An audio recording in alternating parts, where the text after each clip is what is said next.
शिव पुराण कथा अध्याय 12।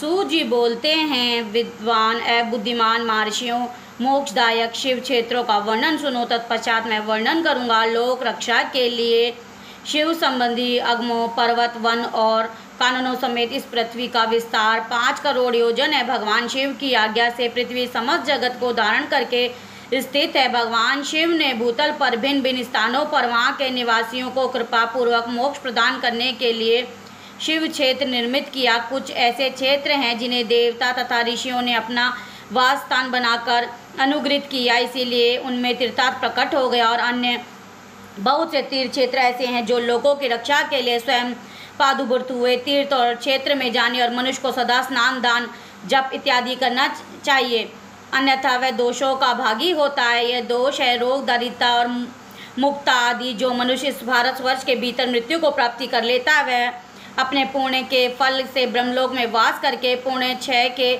पश्चात पुण्य जन्म मनुष्य योनि में ही लेता है। ब्राह्मणों पुण्य क्षेत्र में पाप किए जाए तो वह भी और दृढ़ हो जाता है, इसीलिए पुण्य क्षेत्र में निवास करते समय सूक्ष्म से सूक्ष्म सा भी पाप ना करे। सिंधु एवं सतजल नदी के तट पर बहुत से पुण्य क्षेत्र हैं। सरस्वती नदी है परम पवित्र और 60 मुख वाली धारावली कही गई है। विद्वान पुरुष सरस्वती के उन तट पर निवास करे तथा वह क्रमश ब्रह्म पद को पा लेता है। हिमालय पर्वत से निकली हुई पुण्य सलीला गंगा 100 मुख वाली नदी है। उसके तट पर काशी, प्रयाग आदि अनेक पुण्य क्षेत्र हैं। वह मकर राशि के सूर्य होने पर गंगा की तट भूमि पहले से ही अधिक पुण्यदायक हो जाती है। शोणभद्र नदी 10 मुख वाली नदी है। वह बृहस्पति के मकर राशि में आने पर अत्यंत पवित्र एवं अभिष्ट फलदायक हो जाती है। उस समय वहाँ स्नान एवं उपवास करने से विनायक पद की प्राप्ति होती है। पूर्ण सलीला महानदी नर्मदा के 24 मुख स्रोत हैं। उसमें स्नान तथा उसके तट पर निवास करने से मनुष्य को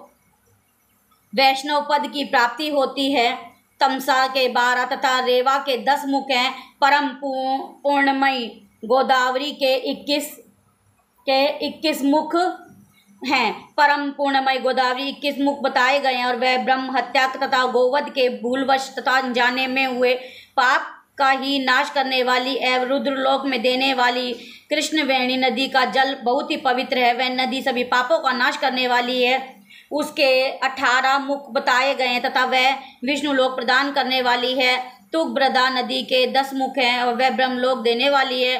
पूर्ण सलीला स्वर्ण मुखरी के 9 मुख है। ब्रह्मलोक से लौटे हुए जीव उसी के तट पर जन्म लेते हैं। सरस्वती नदी, पंपा सरोवर, कन्याकुमारी, अंतरदीप एवं शुभकारक शेत नदी के सब पुण्य क्षेत्र हैं। इनके तट पर निवास करके इंद्रलोक की प्राप्ति होती है। पर्वत से निकली हुई महानदी कावेरी परम पूर्णमयी एवं इसके 27 मुख बताए गए हैं। इसके तट पर स्वलोक की प्राप्ति कराने वाला तथा ब्रह्मा और विष्णु का पद देने वाले कावेरी के जो तट शिव क्षेत्र के अंतर्गत हैं, वे अभिष्ट फलदायक होने के साथ साथ शिव लोक प्रदान करने वाले हैं। नैमिषारण्य तथा बद्रिकाश्रम के सूर्य बृहस्पति के मेष राशि में आने पर अगर स्नान करे तो उस समय वहाँ इसके स्नान पूजन आदि का ब्रह्मलोक की प्राप्ति कराने वाला समझना चाहिए।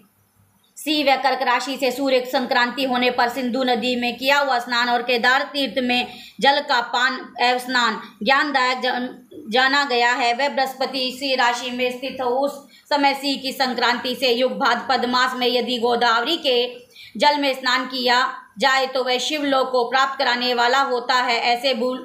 ऐसे पूर्व काल में स्वयं भगवान शिव ने कहा, जब सूर्य और बृहस्पति कन्या राशि में स्थित हो वह यमुना और शोणभद्र नदी में स्नान करे। वह स्नान धर्मराज और गणेश जी के लोक महान भोग प्रदान करने वाला होता है। यह महर्षियों की मान्यता से है। जब सूर्य और बृहस्पति तुला राशि में स्थित है उस समय कावेरी नदी में स्नान करे और वह स्नान भगवान विष्णु के वचन की महिमा से संपूर्ण अभिष्ट वस्तुओं को देने वाला माना गया है। जब सूर्य और बृहस्पति वृश्चिक राशि में आ गए तब मार्गशीर्ष अनगन महीने में नर्मदा नदी में स्नान करने भगवान श्री विष्णु लोक की प्राप्ति हो सकती है। सूर्य और बृहस्पति धनु राशि में स्थित होने पर स्वर्ण मुखरी नदी में किया हुआ स्नान शिवलोक प्रदायक होता है।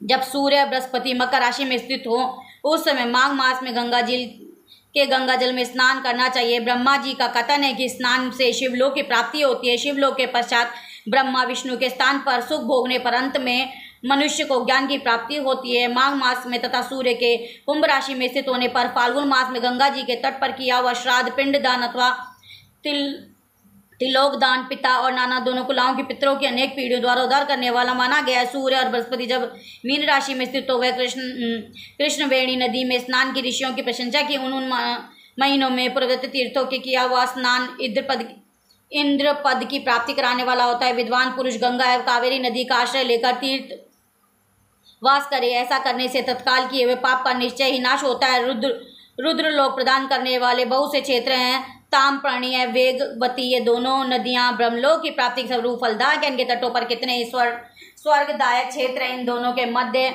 से बहुत से पूर्ण क्षेत्र हैं। वहाँ निवास करने वाला विद्वान पुरुष वैसे ही फल का भागी होता है। सदाचार उत्तम वृत्ति है। सद्भावना से भरपूर मन में दया भाव रखते विद्वान पुरुष को तीर्थ में निवास कर लेना चाहिए, अन्यथा उसका फल नहीं मिल पाता।